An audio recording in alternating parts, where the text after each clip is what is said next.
வணக்கம். இன்றைய முக்கிய செய்திகள். திரவ நைட்ரஜனை பயன்படுத்தி தயாரிக்கப்படும் ஐஸ்கிரீம், ஸ்மோக் பிஸ்கட் போன்ற உணவுப் பொருட்கள் விற்பனை செய்தால் 10 ஆண்டுகள் சிறை தண்டனையும் 10 லட்சம் ரூபாய் அபராதம் விதிக்கப்படும் என்று தமிழக உணவு பாதுகாப்புத்துறை எச்சரித்துள்ளது. இந்தியா கூட்டணிக்கு ஆதரவாக வட மாநிலங்களில் பிரச்சாரம் செய்ய முதலமைச்சர் மு க ஸ்டாலின் அவர்கள் திட்டமிட்டுள்ளதாக தகவல் வெளியாகியுள்ளது. காங்கிரஸ் அரசு ஆட்சிக்கு வந்தவுடன் சாதிவாரி கணக்கெடுப்பு நடத்துவோம் என்று ராகுல் காந்தி அவர்கள் உத்தரவாதம் அளித்துள்ளார்.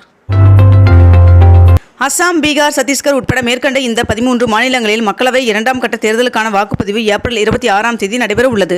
இதனால் அந்த மாநிலங்களில் அனைத்து அரசு மற்றும் தனியார் நிறுவனங்கள் மற்றும் வங்கிகள் உட்பட வணிக நிறுவனங்களுக்கு விடுமுறை அறிவிக்கப்பட்டுள்ளது. கோடை வெயில் அதிகரிக்க தொடங்கியுள்ள நிலையில் சென்னையில் ஆவின் மோர் விற்பனையானது அதிகரித்துள்ளது. சென்னையில் இன்று 22 கேரட் ஆபண தங்கத்தின் விலை சவரனுக்கு 240 ரூபாய் அதிகரித்து ஒரு சவரன் 53,840 ரூபாய்க்கு விற்பனையாகிறது. அதேபோல் 1 கிராம் வெள்ளியின் விலை 86 ரூபாய் 50 பைசாவாகவும் விற்பனை செய்யப்பட்டு வருகிறது. திருச்சி சர்வதேச விமான நிலையத்தில் சிங்கப்பூரிலிருந்து நூதனமாக காலணியில் தங்கத்தை பதுக்கி எடுத்து வந்த நபரை சுங்கத்துறை அதிகாரிகள் கைது செய்தனர். 2023-24ஆம் நிதியாண்டில் இந்தியாவின் பொறியியல் பொருள்கள் ஏற்றுமதி 10,931 கோடி டாலராக உயர்ந்துள்ளதாக தகவல் வெளியாகியுள்ளது. பறவை காய்ச்சல் எதிரொலியாக நாமக்கல் பகுதியில் உள்ள கோழி பண்ணைகளில் மாவட்ட ஆட்சியர் உமா அவர்கள் ஆய்வு செய்து வருகிறார். தமிழகத்தில் இயல்பை விட 4 டிகிரி செல்சியஸ் வரை வெப்பம் அதிகரிக்கும் என்று வானிலை ஆய்வு மையம் எச்சரிக்கை விடுத்துள்ளது. இளைஞர்களின் நலன் கருதி தமிழ்நாட்டில் அரசு மற்றும் தனியார் பேருந்துகளில் படிக்கட்டு பயணத்தை தவிர்க்கும் வகையில் அனைத்து பேருந்துகளின் படிக்கட்டிலும் தானியங்கி கதவுகளை பொருத்த வேண்டும் என்று ஹைகோர்ட் கேட்டுக்கொண்டுள்ளது. தமிழகத்தில் 12ஆம் வகுப்பு பொதுத் தேர்வு முடிவுகள் வருகின்ற மே 6ஆம் தேதி வெளியாகும் என்று தெரிவிக்கப்பட்டுள்ள நிலையில் மே 6ஆம் தேதியிலிருந்து பொறியியல் சேர்க்கைக்கான ஆன்லைன் மூலம் விண்ணப்ப பதிவு துவங்கப்பட திட்டமிடப்பட்டுள்ளதாக தகவல் வெளியாகியுள்ளது.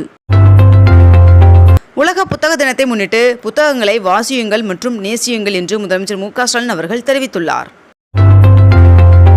13 மாநிலங்களில் ஏப்ரல் 26ஆம் தேதி 2ஆம் கட்ட தேர்தல் நடைபெற உள்ள நிலையில் 2ஆம் கட்ட தேர்தலுக்கான பிரச்சாரம் இன்றுடன் நிறைவடைகிறது.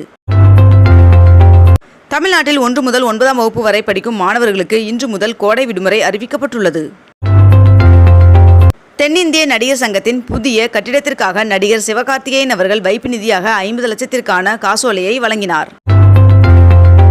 டெல்லி முதலமைச்சர் அரவிந்த் கெஜ்ரிவால் அவர்கள் நீதிமன்ற காவல் மே மாதம் 7ஆம் தேதி வரை நீட்டிக்கப்பட்டுள்ளதாக தெரிவிக்கப்பட்டுள்ளது.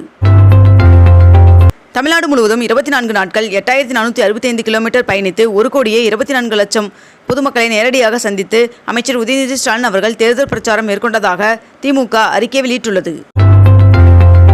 தமிழ்நாடு இந்து சமய மற்றும் அறநிலைத்துறையில் காலியாக உள்ள உதவி ஆணையர் மற்றும் பள்ளிக் கல்வித்துறையின் காலியாக உள்ள மாவட்ட கல்வி அலுவலர் ஆகிய பணியிடங்களை நிரப்புவதற்கான அறிவிப்பு வெளியாகியுள்ளதாக தெரிவிக்கப்பட்டுள்ளது. வைகை ஆற்றில் கள்ளழகர் பச்சை பட்டுடுத்தி இறங்கினார். வாக்குப்பதிவு விவரங்களை செல்போன் மூலம் வாக்காளர்கள் அறிந்து கொள்ளும் வகையில் புதிய செயலி ஒன்றை இந்திய தேர்தல் ஆணையம் அறிமுகம் செய்துள்ளதாக தெரிவிக்கப்பட்டுள்ளது.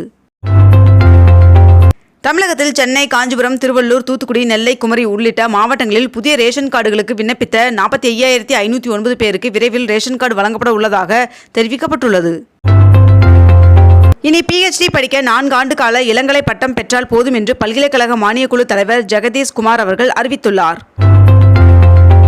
சவுக்கு சங்கர் அவர்கள் செப்டம்பர் மாதத்தில் சவுக்கு என்ற பெயரில் புதிய அமைப்பை தொடங்க இருப்பதாக அவரது எக்ஸ் பக்கத்தில் பதிவிட்டுள்ளார். இத்துடன் இன்றைய தலைப்புச் செய்திகள் நிறைவடைகின்றன.